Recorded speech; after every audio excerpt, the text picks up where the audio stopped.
आज अचानक एक छोटी सी घटना ने सोनाली को फिर से अजय की याद दिला दी। अजय था ही ऐसा कि यादों से निकल ही नहीं पाता था। सबके दिल की बात समझने वाला, छोटी छोटी बातों में खुशियां ढूंढने वाला, एक जिंदा दिल इंसान। सोनाली सोच में डूबी हुई थी कि तभी एक बच्चा एक हाथ से अपनी मां का हाथ पकड़े और दूसरे हाथ में बड़ा सा गुब्बारा थामे नन्हे कदमों से दूर तक चक्कर लगाता हुआ दिखाई दिया। उसके पीछे पीछे एक व्यक्ति था। अरे, ये तो अजय जैसा लग रहा है। ये तो अजय ही है। सोनाली को अपनी आंखों पर विश्वास ही नहीं हुआ। अजय भी आश्चर्यचकित होकर कुछ पल के लिए सोनाली को देखता ही रह गया। फिर बच्चे की ओर मुस्कुराकर हाथ हिलाने के बाद वह सोनाली के पास आया और उल्लास भरे स्वर में बोल उठा, सोनाली, तुम यहाँ। सोनाली भी अजय को देखकर अपनी प्रसन्नता पर काबू नहीं रख सकी। तुमसे इतने सालों बाद यहाँ मिलना ही तय था शायद। अजय, तुम तो अभी भी वैसे ही लग रहे हो जैसे 4 साल पहले कॉलेज में लगते थे। लेकिन तुम्हारा वह चुलबुलापन कहाँ चला गया है? अजय ने बिना किसी औपचारिकता के सीधे मन की बात कह दी, तुम भी पहले वाली सोनाली नहीं लग रही हो। यूं समुद्र के किनारे चुपचाप बैठने वाली तो तुम थोड़ी ही थी। सोनाली हंस पड़ी और बोली, ये बच्चा तुम्हारा है क्या? उसने बच्चे की ओर इशारा करते हुए पूछा। अरे नहीं, नहीं, इस बच्चे से तो अभी अभी मुलाकात हुई है। अजय जोर से हंसा। फिर थोड़ा संभलते हुए बोला, मैं तो अभी भी सिंगल हूँ। मम्मी पापा को सौंप दिया है जिम्मेदारी। वे जब जिसे चुन लेंगे मैं उसका हाथ थाम लूंगा। वैसे कहाँ हो आजकल? यहाँ तुम्हारा जॉब है क्या? सोनाली अजय के विषय में सब कुछ जान लेना चाहती थी। नहीं सोनाली, मैं तो यहाँ एक वर्कशॉप अटेंड करने आया हुआ हूँ। मैं अभी भी कोलकाता में ही हूँ। जब तुम्हारी ग्रेजुएशन हुई थी उसी साल मेरी मास्टर्स कंप्लीट हो गई थी और उसके बाद पीएचडी करने कनाडा की यूनिवर्सिटी चला गया। फिर वापस कोलकाता आ गया। 2 साल से असिस्टेंट प्रोफेसर की पोस्ट पर हूँ। तुम्हारा ससुराल तो दिल्ली में है ना? यहाँ पति देव के साथ घूमने आई हो क्या? नहीं अजय, मैं अब दिल्ली में नहीं रहती। 3 सालों से कोलकाता में मम्मी पापा के साथ रह रही हूँ। प्राइवेट बैंक में जॉब है। उसी की एक ब्रांच में कुछ प्रॉब्लम थी, इसलिए अपनी टीम के साथ आई हूँ यहाँ। फिर मिलूंगी तो सब बताऊंगी। अभी मुझे गेस्ट हाउस में शाम को चाय के लिए पहुँचना है। सभी कलीग्स वहीं पर होंगे। दोनों ने एक दूसरे को अपने मोबाइल नंबर दिए और फ़ोन पर बात करने को कहकर चल दिए। गेस्ट हाउस पहुंचकर सोनाली अपने कमरे में जाकर लेट गई। अचानक तेज सिर दर्द के कारण वह इवनिंग टी में सम्मिलित नहीं हो सकी। एक उदास सी सोच उस पर हावी होने लगी। जिंदगी ने कैसे कैसे रंग दिखाए थे उसे, कैसा निरर्थक सा बना दिया था।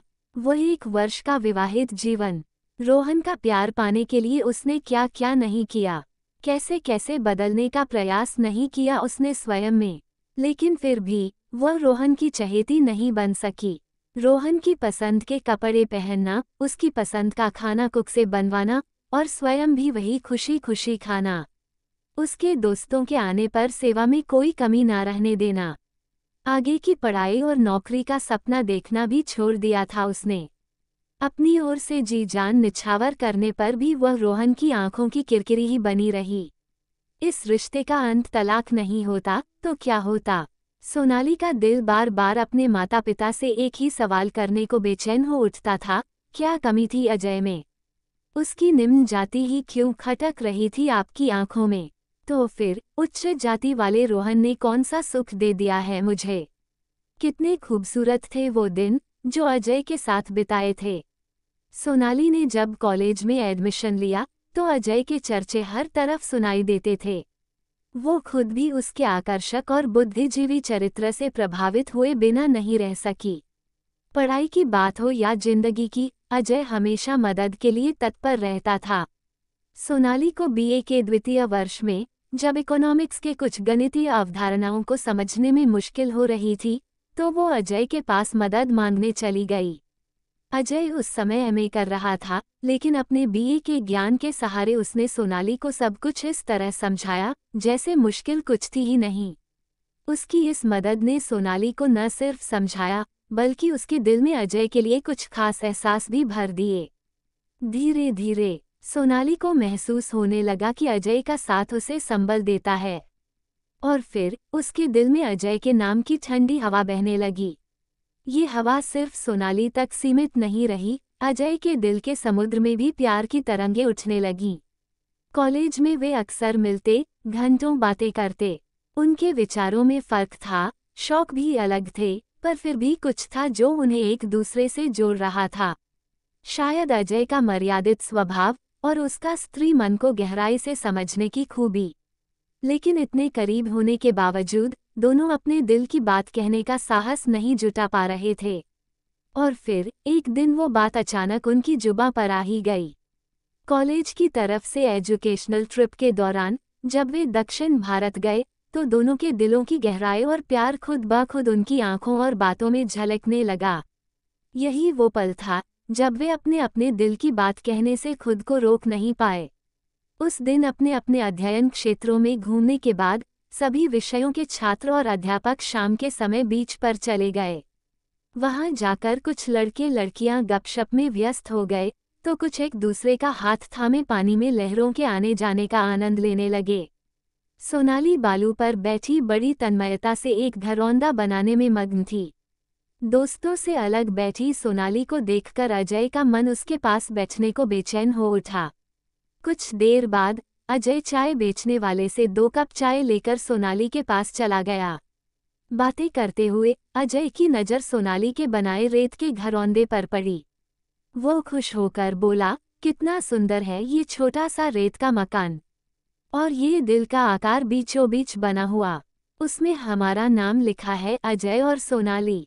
अजय ने घरौंदे पर फूल की पंखुड़ियां बिखेर दी और एक बड़ा सा फूल सोनाली के बालों में लगाते हुए बोला, ये फूल नहीं, मेरा प्यार है। देखना, अब मेरा इश्क तुम्हारे सिर चढ़कर बोलेगा। सोनाली की मुस्कान में एक चमक आ गई। दोनों ने अपने प्यार का इजहार कर दिया। अजय ने सोनाली के प्रेम में भीगे चेहरे को अपनी हथेलियों में समेटा और उसके माथे पर एक प्यार भरी मोहर लगा दी। सचमुच अजय के प्यार का जादू सोनाली के सिर चढ़कर बोलने लगा था। दिन रात वह अजय से मिलने को बेताब रहने लगी। उसे अब अजय के बिना जीना दूभर लगने लगा। अजय भी सोनाली के प्रेम में रंगा हुआ था, किंतु वह अपने मन को संयमित रखता। जब भी सोनाली अपनी भावनाएं खुलकर जाहिर करती तो अजय मुस्कुराकर कहता, समय आने पर इस रिश्ते को नाम दे देंगे। सोनाली अब इस बात को सोचकर बेचैन हो उठती कि उनके परिवार वाले इस रिश्ते को स्वीकार करेंगे या नहीं। उसने आखिरकार अपनी मां से अपने दिल की बात कहने की हिम्मत जुटाई, लेकिन मां की प्रतिक्रिया सुनकर वह भीतर तक आहत हो गई।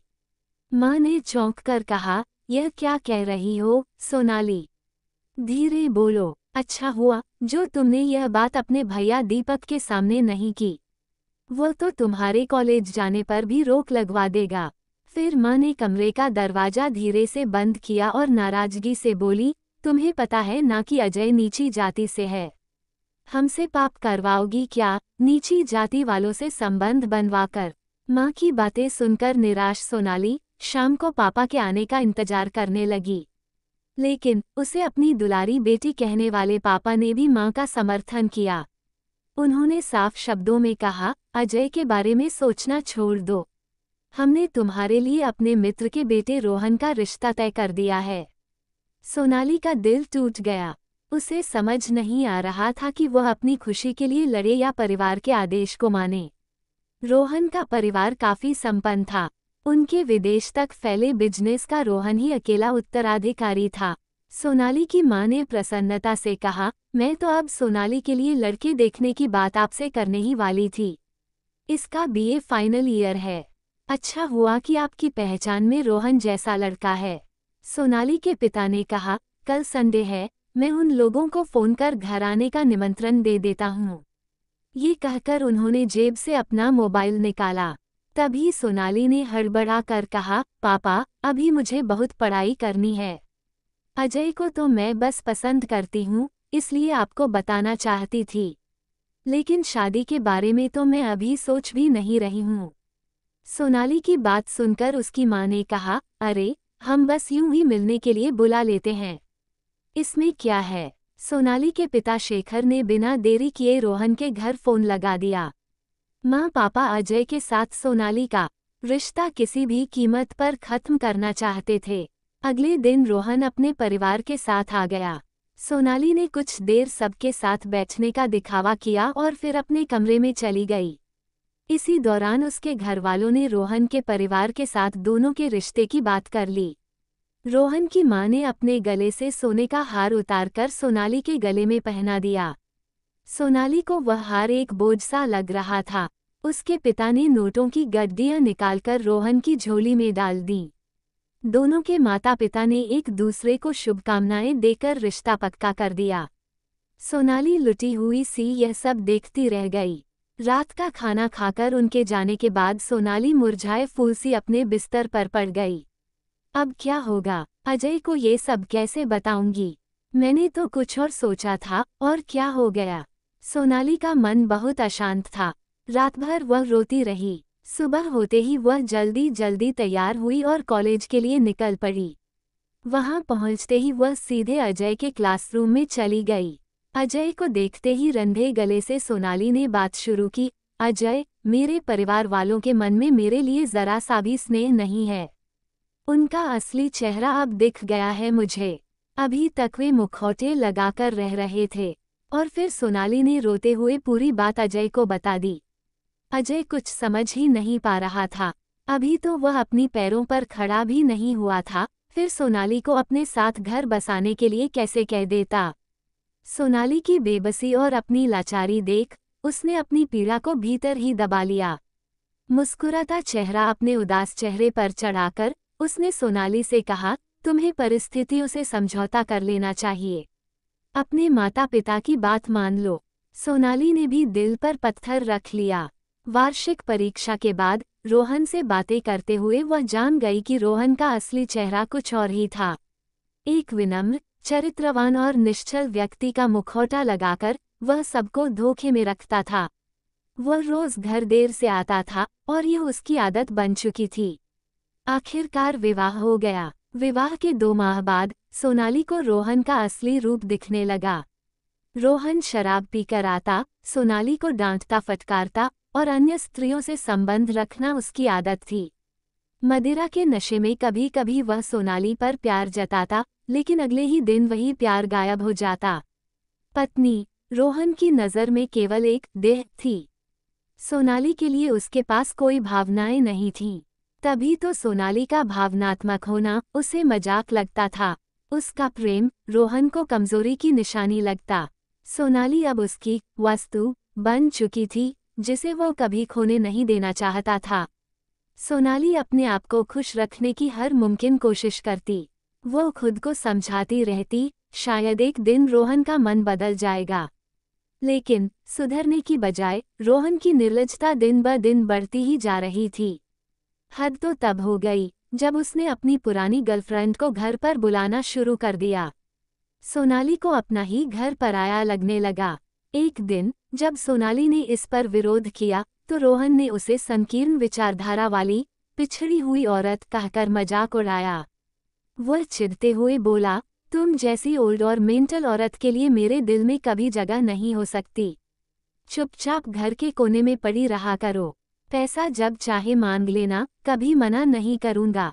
बस उन पैसों के बदले सोसाइटी में मेरी प्यारी सी संस्कारी धर्मपत्नी बनी रहना और मैं शरीफ सा पति बना रहूंगा। ये सुनकर सोनाली गुस्से से थर थर कांपने लगी। उसने तुरंत ही घर छोड़ने का फैसला कर लिया। रोहन के सॉरी बोलने पर भी सोनाली के माता पिता ने उसे एक और मौका देने को कहा, लेकिन सोनाली ने साफ मना कर दिया। उसकी कोई मांग नहीं थी, इसलिए तलाक जल्दी ही हो गया। इकोनॉमिक्स में एमए करने के बाद सोनाली की एक प्राइवेट बैंक में नौकरी लग गई थी। पिछले 3 वर्षों से वह अपने माता पिता के साथ रह रही थी। अचानक दरवाजे पर दस्तक हुई और सोनाली को आभास हुआ कि वह गेस्ट हाउस में लेटी हुई थी। ना जाने कैसे वह समय में कई वर्षों पीछे चली गई। लगता है डायरेक्टर सर होंगे, मीटिंग को लेकर कुछ जरूरी बात करनी होगी, सोचते हुए सोनाली ने दरवाजा खोला। लेकिन सामने अजय को देखकर वह आश्चर्य और हर्ष से जड़ हो गई। कितने मैसेज किए मैंने तुम्हारे मोबाइल पर, देखे भी नहीं तुमने, बहुत बिजी हो गई हो, है ना? अजय ने स्नेह भरे शिकायती लहजे में कहा और बेड के पास रखी कुर्सी पर बैठ गया। बस सिर दर्द था तो थोड़ी आंख लग गई थी, सोनाली ने जवाब दिया। अरे रात के 10 बज गए। दीवार घड़ी की ओर देखते हुए वह चौंक पड़ी। तभी तो आया था तुम्हारे पास। सोचा था अब तक डिनर कर लिया होगा तुमने। तुम्हारे साथ कुछ देर बैठने का मन था। चलो कहीं बाहर चलते हैं। वैसे मैंने भी अब तक खाना नहीं खाया। सोनाली को मना करने का अवसर ही नहीं मिला। दोनों पास के एक रेस्टोरेंट में चले गए। सोनाली चाह रही थी कि उसके चेहरे पर दर्द की एक भी रेखा न आए। वह अजय के सामने प्रसन्न दिखने की पूरी कोशिश कर रही थी। कुछ देर इधर उधर की बातें करने के बाद अजय ने अचानक रोहन की चर्चा छेड़ दी। सोनाली अधिक देर तक अपने संतोष और प्रसन्नता का मुखौटा नहीं लगा सकी। उसकी गीली आंखों ने उसके जीवन का कड़वा सच अजय के सामने खोलकर रख दिया। क्या सोनाली, तुमने भी इतने दुख झेले और मुझे खबर तक नहीं दी? आज भी हम नहीं मिलते तो मैं जान ही नहीं पाता कि तुम पर क्या बीती है। अजय की आवाज में दुख और गुस्से का मिश्रण था। सोनाली की पीड़ा का असर अजय के दिल से होते हुए चेहरे पर साफ झलक रहा था। डिनर के बाद वे कुछ देर इधर उधर टहलते रहे। दोनों ने बीते समय की अन्य बातें साझा कीं।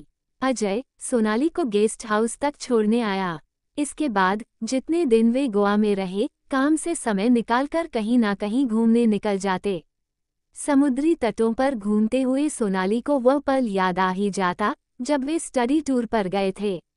अजय के साथ बिताए वे दिन उसकी स्मृतियों में अब भी ताज़ा थे। अगले दिन सोनाली पुणे लौट गई। 3 दिन बाद अजय भी वापस आ गया।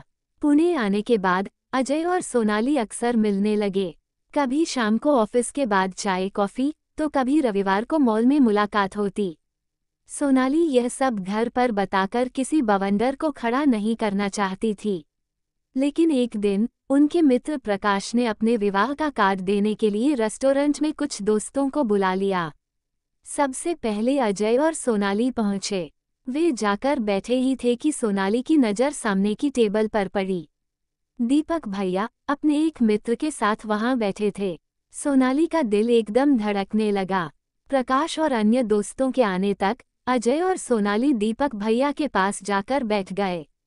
थोड़ी देर में दीपक भैया चले गए। चाय पीते हुए सब कॉलेज के दिनों की यादें ताज़ा कर रहे थे।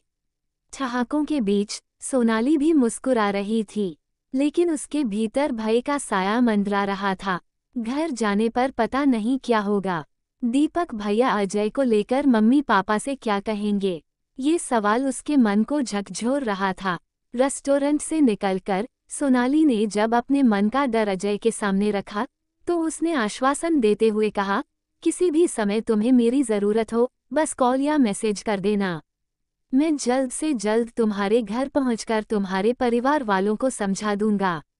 सोनाली ने डरते डरते घर में कदम रखा। माँ तुरंत उसके लिए चाय लेकर आ गईं। थोड़ी देर बाद दीपक और माता पिता के बीच कुछ कानाफूसी होने लगी। कुछ समय बाद वे तीनों मुस्कुराते हुए सोनाली के पास आए। माँ ने बात शुरू करते हुए कहा, बेटा, दीपक बता रहा था कि अजय की अभी तक शादी नहीं हुई है। हम चाहते हैं कि उसे कल घर बुला लो। हम रिश्ते की बात करना चाहते हैं। ये सुनते ही सोनाली के माथे पर बल पड़ गए। उसने तुरंत कहा, यह क्या कह रही हैं आप? पापा ने गंभीरता से कहा, बेटा, मेरी और तुम्हारी माँ की भी यही राय है। दीपक पास खड़ा मुस्कुरा रहा था। सोनाली गंभीर हो चुकी थी। उसने शांत स्वर में कहा, पापा, अब मैं तलाकशुदा हूँ और अजय के घरवाले उसके लिए लड़की खोज रहे हैं। पापा ने बात काटते हुए कहा, बेटा, मैं उन्हें मना लूंगा।